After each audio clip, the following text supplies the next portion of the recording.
So hello guys, welcome back to my channel budget वाला unboxing. तो आज मैं एक नया प्रोडक्ट का अनबॉक्सिंग करने वाला हूँ जिसका मुझे भी नहीं पता कि अभी तक में प्रोडक्ट है। चलिए इसको अनबॉक्सिंग करके देखते हैं।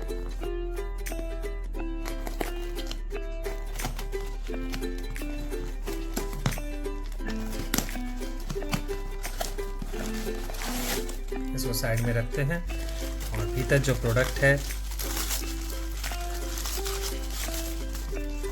तो देख पा रहे होंगे, ये है द मैन कंपनी की तरफ से FRS।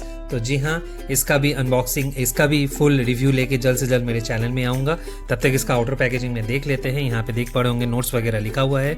यहाँ पे काफ़ी सारा मैन्युफैक्चरिंग डिटेल्स लिखा हुआ है। यहाँ पे पीछे में MRP लिखा हुआ है 599। इसको मैंने 149 में खरीदा। इसका 3 साल का शेल्फ लाइफ है और ये 30 ml का पैक है। तो चलिए इसको ओपन करके देखते हैं।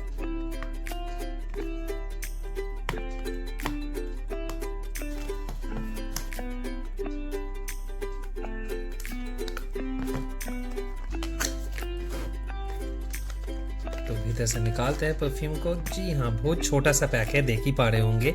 काफ़ी नाइस सा प्यारा सा बॉटल है। इसको इजीली आप लोग कैरी कर सकते हैं। तो इसका फुल रिव्यू लेके जल्द से जल्द आऊँगा मेरे इस चैनल में। तब तक महकते रहिए, चेकते रहिए। Take care of yourself and your family. Till then, bye bye.